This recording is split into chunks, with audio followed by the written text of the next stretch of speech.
You are barren and cold, and you want everyone else to be miserable just like you. My sister Clara screamed this right in my face, her body physically blocking the only exit from my apartment. Behind her, my niece and nephew were crying on the floor, surrounded by suitcases. She was trying to force me to sign a fraudulent affidavit so she could steal a school district slot for her kids while she went on vacation. I did not yell back. I stood completely still, holding a single manila folder. I just checked my watch. 2:01. The elevator dinged down the hall. Perfect timing. The auditor had arrived. Before I tell you what was inside that folder, and why my sister went from screaming demands to begging for silence in exactly 3 minutes, drop a comment. Where are you watching from? And what time is it for you right now? To understand why I was not screaming back at Clara, or why my pulse had not risen above 70 beats per minute, you have to understand how my brain works. I do not see family drama. I see supply chain inefficiencies. My name is Aileen, and for the last 7 years, I have managed international logistics for a tech giant. My job is to anticipate disasters, identify bottlenecks, and eliminate risk. I live my life by a simple principle. If you cannot track it, you cannot trust it. 3 hours before Clara showed up at my door, I was sitting at my kitchen island with a cup of black coffee and a spreadsheet open on my laptop. I was not looking at shipping containers from Shanghai. I was auditing the family inputs ledger for the last 36 months. The numbers were staggering. $22,000. That was the total amount I had transferred to Clara over 3 years. She called them emergency loans. I called them bad debt. I scrolled through the rows, looking at the memo lines I had meticulously filled out for every single transaction. Row 14. Emergency medical bill for nephew. I had cross-referenced the date with her social media archives. That was the same week she got preventative Botox. Row 26. Rent assistance to stop eviction. I checked the timestamps. 2 days later, she posted a photo of a new designer handbag with the caption, "Treat yourself." Clara was not just bad with money. She was a system gamer. She believed that rules, budgets, and laws were obstacles for stupid people, and that she was smart enough to bypass them all. She thought she was a genius who had hacked the system. She did not realize she was just a parasite bleeding a host. But the $22,000 was not the reason I was holding that folder. The reason was a single piece of mail that had arrived in my box 3 days ago.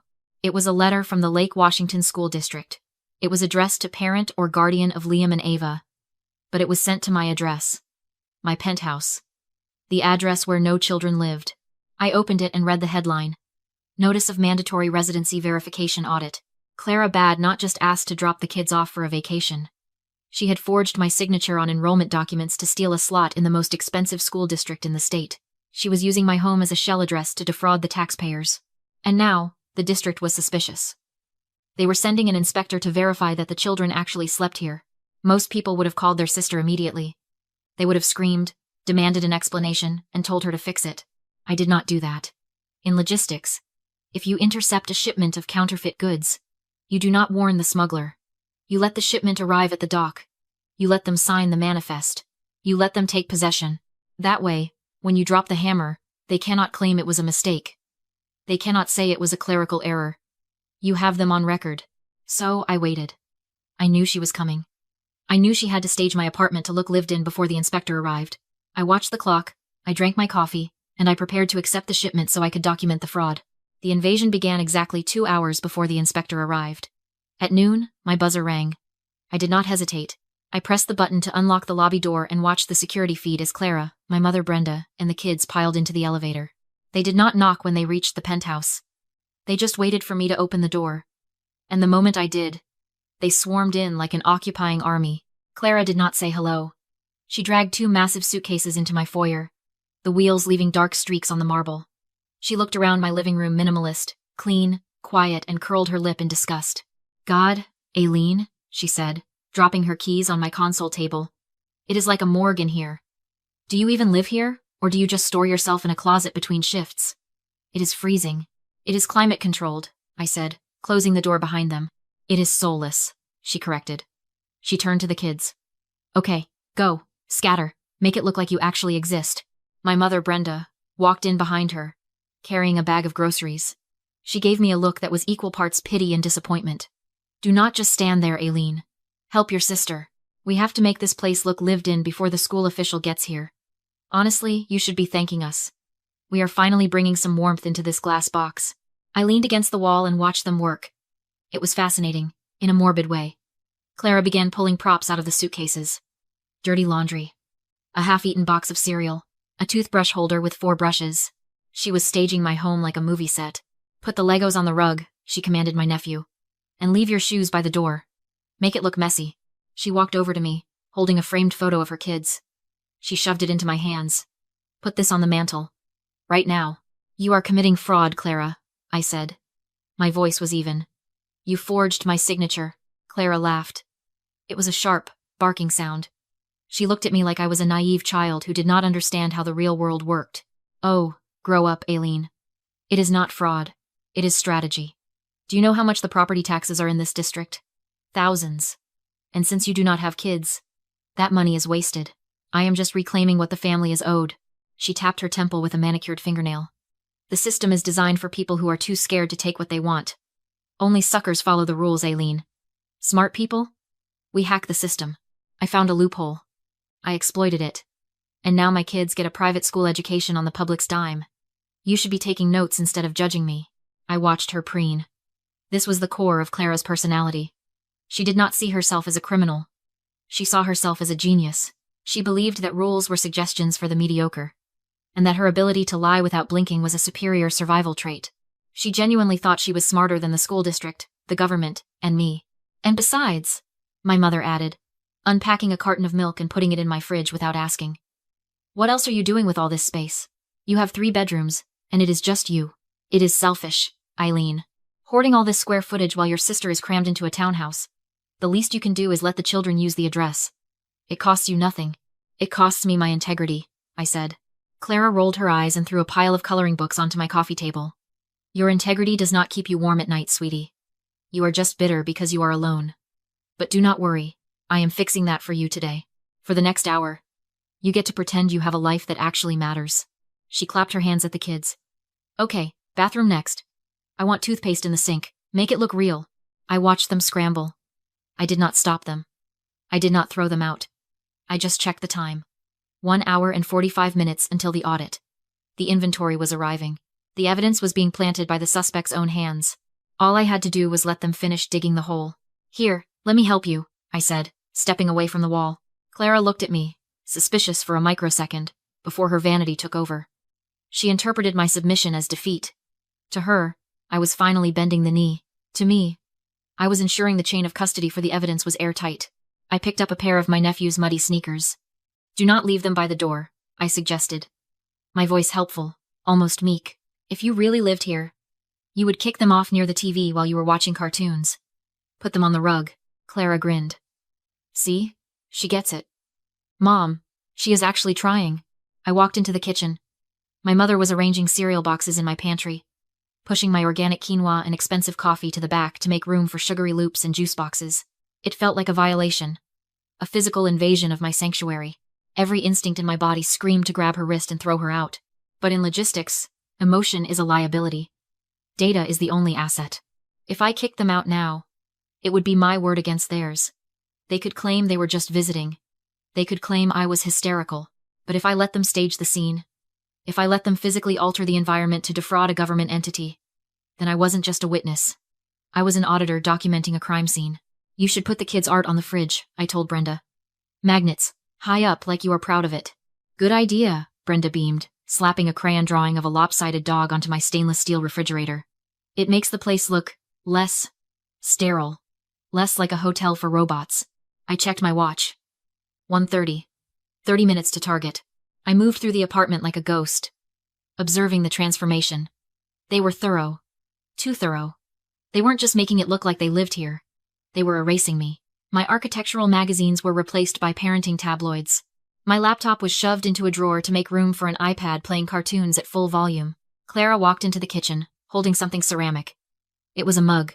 Cheap, pink, with "World's Best Mom" printed in peeling gold letters. She placed it right next to my espresso machine, front and center. There, she said, dusting her hands off. Now it looks like a home. You know, Aileen, you could learn something from this. A house is not a home until it is messy. Until it has purpose. Purpose, I repeated. Yes, purpose. Raising children. Contributing to the future. Not just managing boxes. She gestured vaguely at my life. I mean, What do you even do all day? You track shipments? You move things from point A to point B? It is so temporary. What I do? Being a mother? That is eternal. I looked at the mug. I looked at the muddy shoes on my white rug. I looked at my mother, who was currently rearranging my throw pillows to hide the expensive labels. You are right, Clara, I said. Tracking things is very important. You have to know exactly where everything is. Otherwise, you lose control of the inventory. I checked my watch again. 1:55. Is the inspector coming soon? Brenda asked, nervously smoothing her skirt. Any minute now, I said. You should probably sit on the couch. Look natural. Read a book to the kids. They settled in. Clara pulled the kids onto her lap, posing like a Renaissance painting of maternal devotion.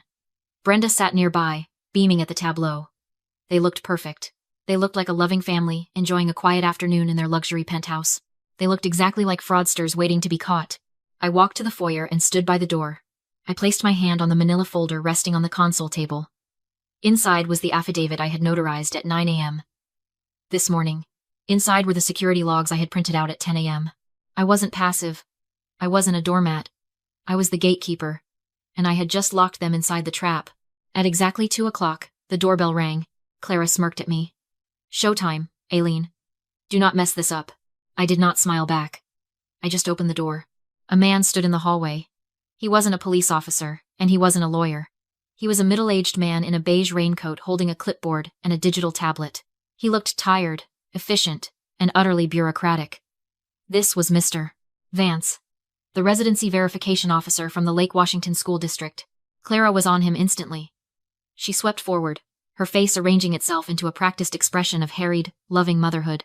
Hi! You must be from the district, she gushed, extending a hand. I am so sorry about the mess.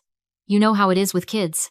We have been trying to get organized, but Liam left his shoes right in the entryway, and Ava is just obsessed with her coloring books right now. Come in, come in! She gestured grandly to the living room, where my mother was sitting stiffly on the couch, reading a book upside down. Mr. Vance stepped inside, his eyes scanning the room. He did not smile. He looked at the muddy sneakers by the door. He looked at the cereal boxes on the counter. He looked at the world's best mom mug sitting next to my espresso machine. I appreciate you letting us visit on such short notice, Mr. Vance said. His voice was dry.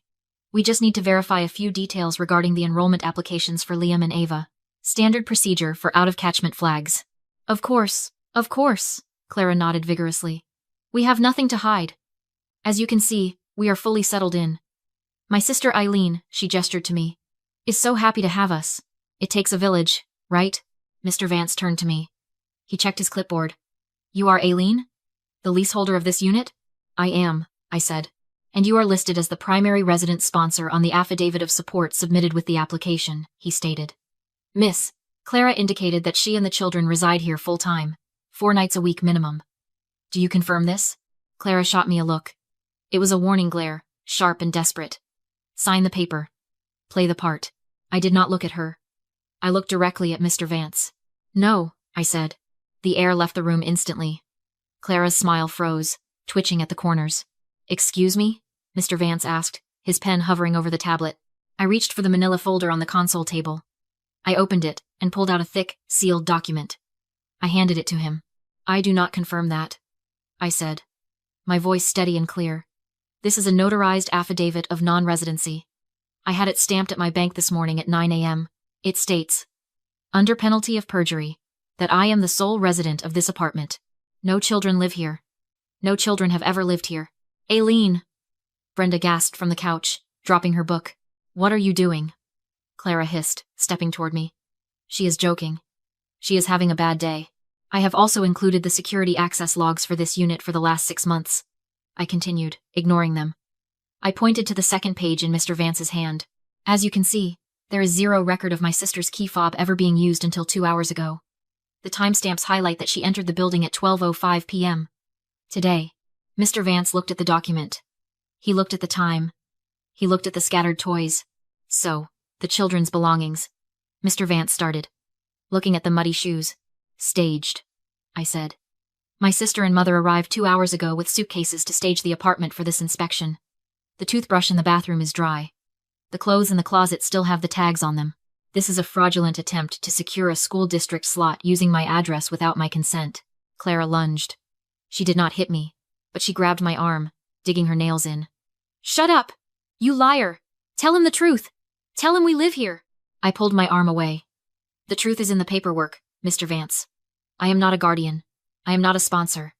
And I am formally reporting this as an attempt to defraud the district." Mr. Vance stepped back, his board detachment gone. He photographed the muddy shoes, the planted mug, the half-unpacked suitcases. "Evidence of intent to defraud," he muttered, typing rapidly. Clara went pale. The charm act was over. "You can't do this," she whispered. "You're ruining their future." "No," I said. "I'm auditing the present." Mr. Vance looked up. "Based on the homeowner's affidavit and access logs, this application is denied. This file will be forwarded to the district legal team. You are ineligible for enrollment." Clara's panic hardened into calculation. "She's lying," she said, forcing tears. "She's not a victim, she's an accomplice." She shoved her phone forward. $22,000. "She sold me this address." My mother backed her instantly. "It's true," she sobbed. She demanded payment. To an outsider, it looked damning. Mr. Vance turned to me. "Selling residency privileges is a crime." "I didn't," I said calmly. "Then explain the money," Clara snapped. I didn't argue. I reached into my work bag and placed a thick binder on the table. "You're right," I said. "That amount requires documentation." I opened it. Tab 1. Access logs. 0 entries for Clara. Tab 2. Financials. Each transfer was printed and highlighted. "Read the memo lines," I said. "Loan for asthma medication. Emergency rent assistance. Car repairs. Repayment pending." Clara's confidence faltered. Every dollar was labeled as a personal loan. I continued. "Which brings us to tab 3. I turned to an official tax form. I declared the entire amount as bad debt. If this was rent, I would have reported income. I didn't. So either it was a loan, or you just confessed to unreported income." Silence. Mr. Vance closed the binder. He wrote a citation and handed it to Clara. "The district is seeking restitution of $60,000. Brenda begged. Then I spoke. "You co-signed her lease," I said. "That makes your retirement collateral." Brenda stepped back. "Survival 1. I need to call my bank," she said. Leaving, Clara dragged her suitcases out, screaming about money. "That's a logistics problem," I said. "And I'm off the clock." When the door shut, the apartment felt light. Clean. I threw the staged mug into the trash. It shattered. I deleted Clara's contact. Reset the door code. Secure. I lost a sister that day, but I saved my future.